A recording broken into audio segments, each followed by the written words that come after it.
Hey everybody, how's it going? Welcome to Daily's 2A News. As you can see, I'm in my truck. I'm out in the middle of the desert, just north of Las Vegas, and I'm working on some reviews for another channel. And I thought I would hop on here to talk about something that's really been bothering me lately, and I've been seeing this trend more and more.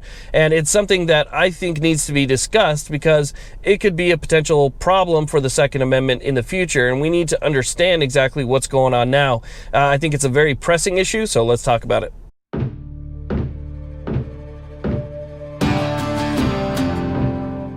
Now, you guys might have seen the same trend. It's something that's been happening for the past couple of years. It seems to be becoming more and more prevalent amongst the media and amongst politicians, but they're referring to the Second Amendment as a public health emergency. Now, why would they do that? Why would you say that the Second Amendment is a public health emergency when in reality it's not the Second Amendment at all? It's individual people who seem to be doing these bad things, and those people need to be held accountable.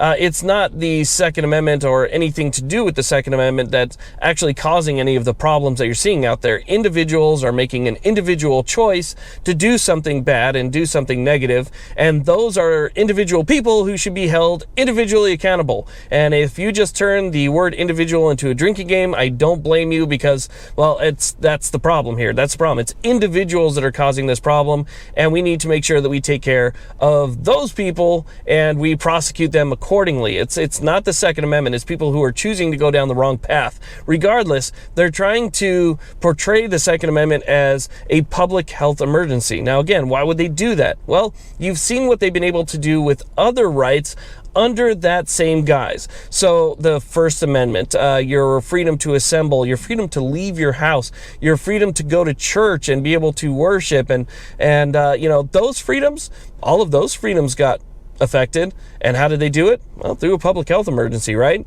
And people went along with it. And so if people are willing to give up all of those liberties and all of those freedoms and, you know, basically be willing to give up their rights for public health, well, they kind of picked up on that, didn't they? They picked up on that and they said, well, why not apply it to something that we've been pushing for since, you know, forever ago, and see if that will work with us for us as well. And so now the Second Amendment becomes a public health emergency, and it allows them a lot more leeway as far as public forgiveness goes to do the things that they want to do in order to restrict Second Amendment rights.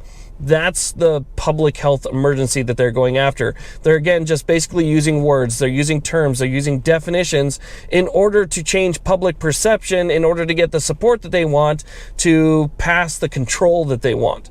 And so, again, it's not a Second Amendment issue. It's a people issue. For some reason, we have a lot more people that are willing to go out and do stupid stuff and do things that, you know, are against the law, rather than people, you know, specifically affected by the Second Amendment having an issue like that. So anyway, basically what we have here is an individual problem, not a Second Amendment problem. But again, if they change that and they make it into a, you know, public health issue, well, maybe they can get the support that they want. And that's what we need to be watching out for going forward. I've seen a lot of talk like that coming from the governor of New York. I've seen a lot of talk like that coming from the governor of California and Illinois and, you know, other states that, you know, tend to lean a little bit, and obviously from New Jersey and Hawaii, this issue of public health keeps coming up. And that's, I think, going to be one of the things that we're going to have to watch out for coming forward in the future, is if that really takes hold and more people in Congress start to use it, what will they pass in the future? What bill will they pass in the future based off of that public health diagnosis that they've given the Second Amendment? That, to me, I see is probably the biggest threat to our rights going forward.